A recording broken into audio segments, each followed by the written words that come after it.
Hello everyone, welcome to our study point. आज हम class 8th का चैप्टर नंबर 3 करेंगे जिसका नाम है coal and petroleum. We use various materials for our basic needs. हम अपने बेसिक नीड्स को फुलफिल करने के लिए बहुत तरीके के मटेरियल्स को हम यूज़ करते हैं जो कि हमारे नेचर से मिलती है और कुछ हम खुद बनाते हैं, ह्यूमन एफर्ट से बनती है। ओके, अब एक्टिविटी है। देखो आपके पास जो है, अगर आप देखते हो तो नेचुरल थिंग्स क्या हैं जो हमें नेचर से मिलता है, और मैन मेड चीज़ें जो ह्यूमन एफर्ट से बनाते हैं वो यहाँ पर आपको लिखना है। ओके, कि मैन मेड थिंग्स में जैसे कि अगर मैं बात करूँ, फर्नीचर है, बेड है, जो भी आप यूज़ कर रहे हो मैन मेड थिंग्स की, ठीक है। Does this list include air, water, soil and minerals, जिसमें कि आपको क्या करना है एयर, वाटर, सॉइल को भी ऐड करना है। Since all these are obtain from nature, ये सभी क्या है, नेचर से मिलते हैं। They are called natural resources. जो हमें नेचर से मिलता है हम उसे नेचुरल रिसोर्सेज बोलते हैं, ठीक है। तो रिसोर्सेज का मतलब क्या है, जो हम चीज़ें यूज़ करते हैं, ठीक है, उसे हम रिसोर्सेज बोलते हैं। जो हमें मिलता है, हम can we use all natural resources for ever, क्या हम नेचुरल रिसोर्सेज हमेशा यूज़ कर सकते हैं।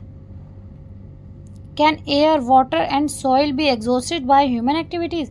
एग्जॉस्टेड का मीनिंग होता है ख़त्म होना। क्या हवा, पानी और मिट्टी ख़त्म हो जाएगी ह्यूमन एक्टिविटीज़ से। You have already studied about water in class 7th। आपने पहले ही क्लास 7th में इसके बारे में पढ़ा है। Is water a limitless resource, क्या पानी एक लिमिटलेस रिसोर्स है, मतलब उसकी कोई लिमिट नहीं है। तो ये रॉन्ग है, बट आगे हम देखते हैं। In the light of availability of various resources in nature, जो अगर हम बात करते हैं लाइट, जो है लाइट में अगर हम बात करते हैं, इस पर प्रकाश डालते हैं कि भाई जो अवेलेबिलिटी है, अलग अलग तरीके के जो रिसोर्सेज हैं वो नेचर से जो हमें मिल रहे हैं वो दो तरीके के हैं, इनएग्जॉस्टिबल और एग्जॉस्टिबल। तो इनएग्जॉस्टिबल नेचुरल रिसोर्सेज वो रिसोर्सेज होते हैं जो कभी ख़त्म नहीं होते हैं, लाइक एयर एंड सनलाइट, ठीक है। वो कितनी भी एक्टिविटीज़ हो जाए, कितना भी यूज़ कर लें हम, लेकिन इट विल नेवर एग्जॉस्ट, वो कभी भी ख़त्म नहीं होंगे। ओके, एग्जॉस्टिबल नेचुरल रिसोर्सेज क्या होते हैं बच्चों, the amount of these resources in nature is limited. जो ये हैं लिमिटेड हैं, जैसे वाइल्ड लाइफ है, फॉरेस्ट है, मिनरल्स है, कोल, पेट्रोलियम, नेचुरल गैस, ये सारे एग्जाम्पल्स क्या हैं, एग्जॉस्टिबल के। एग्जॉस्टिबल मतलब ये चीज़ें ख़त्म हो सकती हैं आगे फ्यूचर में, ठीक है। अब इसके लिए हमें एक एक्टिविटी भी अभी आपको बता रखी है आपके नीचे, ठीक है। अब हमें इसमें क्या करना है, एक कंटेनर लेना है, ठीक है। इस ग्रुप में, इस एक्टिविटी में हमें एक कंटेनर लेना है और उसको हमें पॉपकॉर्न या पीनट या रोस्टेड ग्राम या टॉफ़ीज से हमें उसे भर देना है और डिवाइड करना है into groups of 7 each. 7 group में बांटना है। फिर 7 में बांटने के बाद उनको 3 ग्रुप में डिवाइड कर देना है। मतलब कि अगर 7 बच्चे खड़े करे हैं, मैंने 7 को दिया है, तो अब पहले ग्रुप में 1 बच्चा आएगा। 3 ग्रुप बनाऊंगी मैं। पहले ग्रुप में 1 बच्चा आएगा, दूसरे ग्रुप में 2 बच्चे आएंगे और तीसरे ग्रुप में 4 बच्चे आएंगे। तो टोटल हो गए 7 बच्चे, जो कि ग्रुप बन गए 3। तो ये क्या सिखा रहा है हमें, जो फर्स्ट ग्रुप है, जो 1 बच्चा है जो यूज़ कर रहा है, ठीक है, वो उससे जो बचेगा वो सेकेंड ग्रुप के पास जाएगा, उनका जब हो जाएगा तब वो थर्ड ग्रुप के पास जाएगा। तो ये हमें जनरेशन सिखा रही है। सेम ऐसे हमारी जनरेशन है, जो हमारे बड़े बूढ़ों ने हमें यूज़ किया है, उनके बचे हुए रिसोर्सेज हम यूज़ कर रहे हैं, हमारे बचे हुए रिसोर्सेज आगे हमारे बच्चे यूज़ करेंगे। तो इसलिए हमें सोच समझ के रिसोर्सेज का यूज़ करना चाहिए, ठीक है। पानी हमें ज़्यादा वेस्ट नहीं करना चाहिए, इसीलिए कहते हैं। ओके, दीज सब कॉर्ड जो है ग्रुप्स हैं, ये हमें ग्रोइंग क्रॉप, मतलब ये इसके बारे में बता रहे हैं, लार्ज नंबर ऑफ कंज्यूमर्स के बारे में। ओके, 1, 2 एंड 4 कि मैंने जो बताया था, पहले फर्स्ट, फिर सेकेंड एंड फिर last generation. Okay, which is coming. जो हमारी जनरेशन्स आ रही हैं हम उन्हें नेक्स्ट जनरेशन बोलते हैं। ओके, जैसे हम लोग आपको बोलेंगे आप हमारे बच्चे हो, तो हम आप लोगों को बोलेंगे आप हमारी नेक्स्ट जनरेशन हो। आप लोग अपने बच्चों को बोलोगे नेक्स्ट जनरेशन है। तो जो चीज़ आज हम यूटिलाइज़ कर लेंगे, ख़त्म कर लेंगे, तो वो कल आप लोगों को देखने को नहीं मिलेगा, ठीक है। तो सेम थिंग ऐसे ही आप लोगों को भी इनको सेव करके चलना है, तभी हमारे ग्रुप 4 के पास पहुँचेगा। ओके, तो ये आपको ये जो दे रखा है एक्टिविटी, इसे बहुत केयरफुली पढ़ोगे तो आपके समझ में आ जाएगा, ठीक है। कि अगर मैंने टॉफ़ीज़ भी पूरा कंटेनर भर के दे दिया एक बच्चे को, तो फर्स्ट जो बच्चा होगा वो पूरी टॉफ़ियाँ नहीं फिनिश करेगा, तो थोड़े टाइम सेकंड को देगा। अगर सेकंड का पूरा भर गया तो फिर उसके बाद ऑब्वियसली फिनिश हो जाएगा, तो थर्ड के पास नहीं पहुँचेगा। Assume that the eatable in container, जो खाने की चीज़ है, टोटल अवेलेबिलिटी है एग्जॉस्टिबल नेचुरल रिसोर्स की, लाइक कोल है, पेट्रोलियम है, नेचुरल गैस है। इन सब चीज़ों की एक मतलब क्या है, लिमिट है, एग्जॉस्टिबल है, ये ख़त्म होने वाले रिसोर्सेज हैं जो कि हमने कंटेनर में भरा है, तो हम उसे सोचेंगे।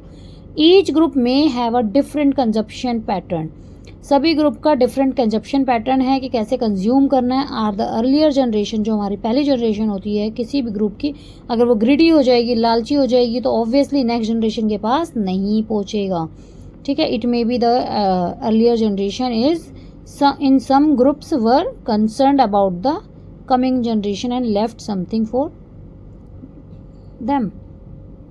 थोड़ा ही बच पाएगा ना अगर ग्रीडी होएंगे। हम अपने लिए सोचेंगे कि आज हमारे पास पानी है तो हम यूज़ कर लें, लेकिन हम फ्यूचर के लिए सोच के ही नहीं चलेंगे, तो ऑब्वियसली हमें कैसे मिलेगा आगे।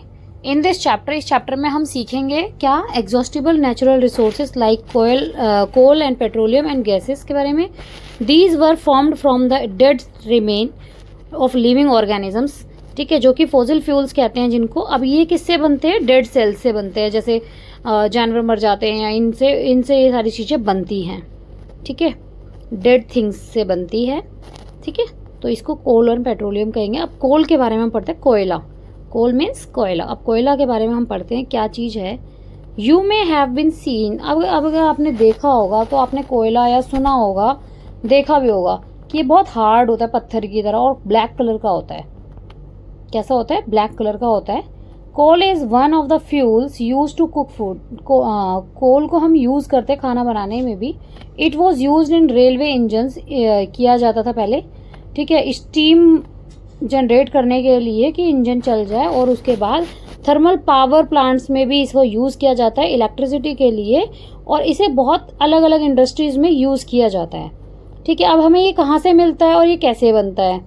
अबाउट 300 मिलियन ईयर्स अगो, ठीक है, इतने सालों पहले, the earth had dense forest in low lying wetland areas, जो गीला एरियाज, गीले वगैरह होते थे, तो वहाँ पे गीले एरिया में क्या हुआ, तो डेंस मतलब ख़त्म, मतलब बिल्कुल वैसा फॉरेस्ट हो गया जहाँ पर आग लग गई और वो ख़त्म हो गया।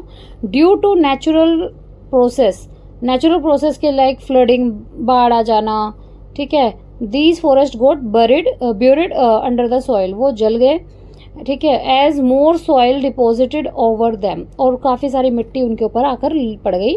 दे वर कंप्रेस्ड, तो उनको कंप्रेस्ड हो गया, कंप्रेस्ड होने की वजह से क्या हुआ, temperature also rose as they sank deeper and deeper, जैसे जैसे वो नीचे जाते गए वैसे वैसे वो जो है उनका टेम्परेचर हाई होता चला गया। Under high temperature dead plants got slowly converted to coal, और डेड प्लांट्स क्या हुए, वो कन्वर्ट हो गए कोयले में, कोल में। As coal contains mainly carbon, क्योंकि कोल क्या है, मेनली कार्बन लेता है, और जो स्लो प्रोसेस होता है conversion of dead vegetation into coal is called carbonization. जो डेड वेजिटेशन होता है, मतलब जो डेड थिंग्स होती हैं उनके ऊपर जो कन्वर्ट होता है कोयले में, उसको हम कार्बनाइजेशन बोलते हैं। और it was formed from the remains of vegetation. Coal is also called a fossil fuel, don't be get confuse because it's a fossil fuel. When heated in air, जब हम इसको एयर में कोल बर्न करते हैं, produces mainly carbon dioxide gas, ये क्या करती है, कार्बन डाइऑक्साइड गैस रिप्रोड्यूस करती है, बनाती है, ठीक है। Coal is processed in industries to get some useful products such as a coke, coal tar and coal gas, ये सब चीज़ें बनती हैं। Coke, it is a tough porous and black substance, बहुत हार्ड होता है ये। अगर हम बात करें ना कोक वगैरह की, तो बहुत वैसा होता है, गंदा टाइप का, मतलब it is an almost pure form of carbon, ये पूरी कार्बन की ही फॉर्म होती है। Coke is used in manufacture of steel, कि कोक को कहाँ यूज़ किया जाता है, मैन्युफैक्चर्ड स्टील में, और एक्सट्रैक्शन ऑफ मैनी मेटल्स, काफ़ी सारे मेटल्स पे ये एक्सट्रैक्ट होता है, ठीक है। Coal tar, it is a black thick liquid with an unpleasant smell, मतलब बर्दाश्त ना होने वाली स्मेल से बनता है, और ये कम से कम 200 सब्सटेंसेस से लेकर बनता है। Products obtained from Coal tar are used as starting materials for manufacturing various substances used in everyday life and in industries like synthetic dyes, drugs, explosive, perfumes, plastics, paints, photographic material, roofing material, etc. अब क्या हुआ कि यहाँ पर हमें दे रखा है manufacturing, मतलब कि काफ़ी सारे अलग अलग इंडस्ट्रीज़ में इन्होंने हमें दिखाया कि सिंथेटिक डाइज, मतलब कि डाई कर रहे हैं, ड्रग्स आ रहे हैं। ड्रग्स हमेशा गलत नहीं होता, दवाइयाँ भी होती है, एक्सप्लोसिव बम फटाके हो रहे हैं, परफ्यूम बन रहे हैं, प्लास्टिक बन रहे हैं, पेंट्स हो रहे हैं, फोटोग्राफिक हो रही है, इन सब चीज़ों में ये यूज़ किया जा रहा है। नैफ्थलीन बॉल्स बन रही है, यूज टू रेपल मोथ को रेपल कर रहे हैं, and other insects are also. तो कोल तार ऐसे तैयार की जाती है। These days bitumen and petroleum product is used in place of coal tar for metalling the roads को बनाने में भी यूज़ किया जाता है। ठीक है। Coal gas is obtained during the processing of coal to get coke. तो अब कोल गैस को यूज़ करके ही कोक बनता है। Coal gas was used for street lighting. अगर कोल गैस की हम बात करते हैं तो जो कोल गैस मतलब ली जाती है प्रोसेस करने में कोल को किसमें, गेट कोक में कन्वर्ट करने के लिए।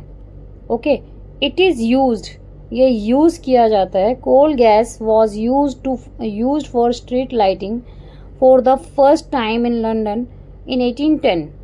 ओके, एंड इन न्यूयॉर्क में 1820 में। Nowadays it is used a source of heat rather than light. इसको बहुत सारा यूज़ किया जाता है अब। ठीक है, के साथ साथ अगर हम बात करें,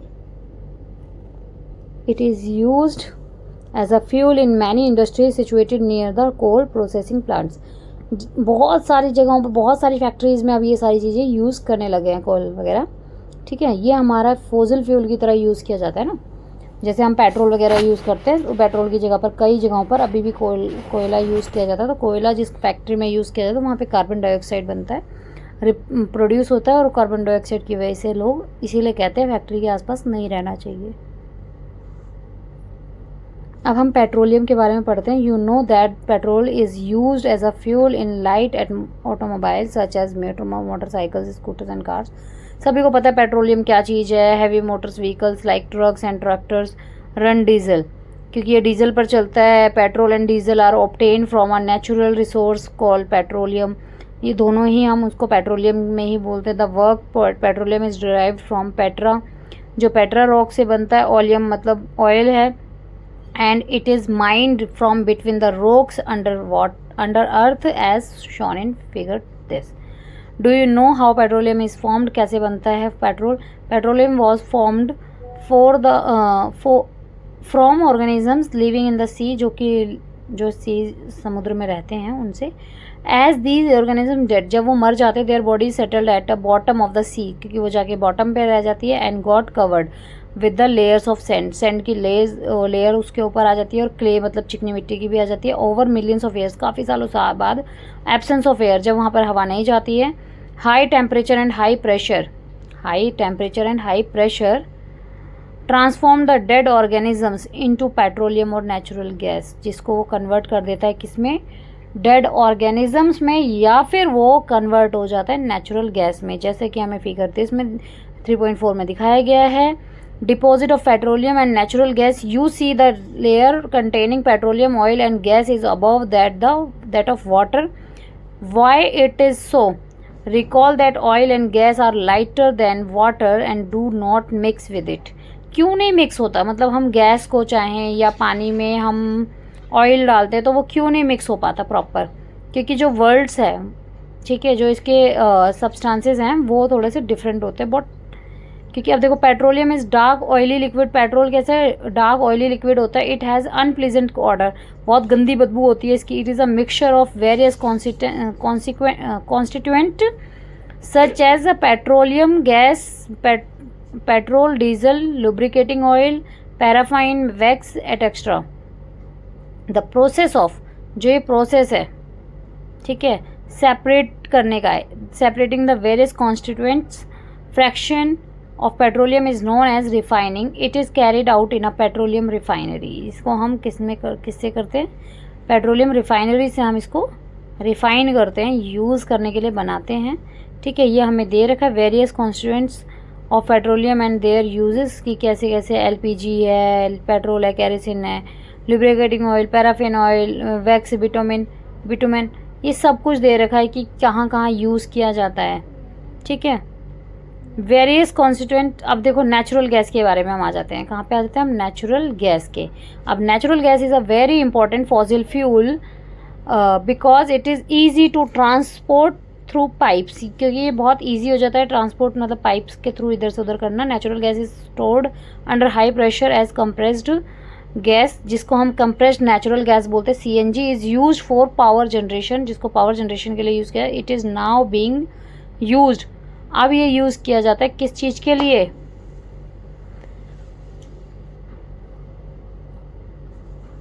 it is now being used, CNG को यूज़ किया जाता है पावर जनरेशन में, और इसको यूज़ करते हैं as a fuel for transport vehicles because it is less polluting. ये बहुत कम पॉल्यूशन फैलाता है और ये क्लीनर फ्यूल होता है. The great advantage of CNG is that it can be used directly for burning in homes and factories where it can be supplied through pipes. जहाँ पर ये पाइप्स के थ्रू दिया जा सकता है, जो जिन जिन घरों में जाता है या फैक्ट्रीज में जाता है, तो वो यूज़ करें क्योंकि ये कम क्या करता है? पॉल्यूशन करता है. Such a network of pipelines existing in Vadodara, Gujarat, some parts of Delhi and other places. यहाँ पर गया है. और natural gas is also used as a starting material for manufacture of a number of chemicals and fertilizers. क्योंकि अब natural gas क्या है? वो स्टार्टिंग मटेरियल होता है, मैन्युफैक्चर होता है भाई केमिकल्स और फर्टिलाइजर से. India has vast reserves of natural gas. India के पास बहुत सारा नेचुरल गैस है. In our country, natural gas has been found in Tripura, Rajasthan, Maharashtra, and in the Krishna. Can coal, petroleum, and natural gas be prepared in the laboratory from dead organisms? क्या यहाँ पर use किया जाता है मतलब इस तरीके से? No, their formation is very slow process and conditions for their formation cannot be created in the laboratory. ये लैब में नहीं तैयार किया जाता है. कई लोग सोचते हैं कि ये लैब में बन जाता है, लेकिन लैब में ये नहीं बनता है बच्चों. तो हम इसके बारे में पढ़ेंगे कि some natural resources are limited. कुछ नेचुरल रिसोर्सेज हमारे लिमिटेड हैं. You have studied in the beginning of chapter that some natural resources are exhaustible like fossil fuels, forest, minerals. You know that coal and petroleum are fossil fuels. अब ये आपको पता है कि जो कोल है, कोयला और पेट्रोल है, ये हमारा फॉसिल फ्यूल्स है. It required the dead organisms million of years to get converted into these fuels. बहुत साल लग जाते हैं, मतलब कितने हजारों साल लग जाते हैं इसको फ्यूल्स में कन्वर्ट होने के लिए, डेड थिंग्स को, जो डेड ऑर्गेनिजम्स होते हैं. ठीक है. ऑन द अदर हैंड अगर हम दूसरी तरफ देखते हैं तो the known reserves of these will last of a few hundred years. Moreover, burning of these fuels is major cause of air pollution. इनकी वजह से एयर पॉल्यूशन भी होता है. Their use is also linked to global warming. ये क्या होता है? ये ग्लोबल वार्मिंग को भी मतलब लिंक करते हैं, बढ़ावा देते हैं. It is therefore necessary. इसलिए इसका जरूरी है. We use these fuels only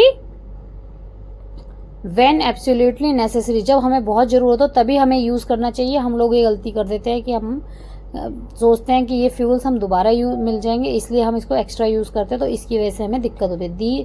this will result in better environment. ये बहुत अच्छे एनवायरनमेंट के लिए. Smaller risk of global warming and their availability for a longer period of time. कि ये लंबे समय तक चलेंगे और हमारे यहाँ पर पॉल्यूशन वगैरह भी कम चलेंगे, ग्लोबल वार्मिंग कम होगी. In India petroleum conservation research और association PCRA advises people how to save petrol diesel while driving. Their tips are: drive at a constant and moderate speed as far as possible. एक ही speed पे चलाना चाहिए जिससे कि आपका कम petrol लगे, कम डीजल लगे. ठीक है. Switch off the engine as traffic lights और at place where you have to wait. जहाँ पर आपको वेट करना पड़े या फिर ट्रैफिक लाइट्स आपकी आती है तो वहाँ पर आपको इंजन ऑफ कर देना चाहिए, जिससे कि आपका पेट्रोल और डीजल जो भी आप यूज़ कर रहे हैं, CNG भी, वो भी हमारी सेव होगी. Ensure correct tyre pressure. और टायर में गैस मतलब टायर का जो प्रेशर होता है वो भी प्रॉपर होना चाहिए। Ensure regular maintenance of the vehicle, और रेगुलर मेंटेन करना चाहिए हमारे व्हीकल को। नेक्स्ट वीडियो में मैं इसके कीवर्ड्स और क्वेश्चन आंसर्स वगैरह सब कुछ लेके आऊँगी। तो thanks for watching, keep subscribe.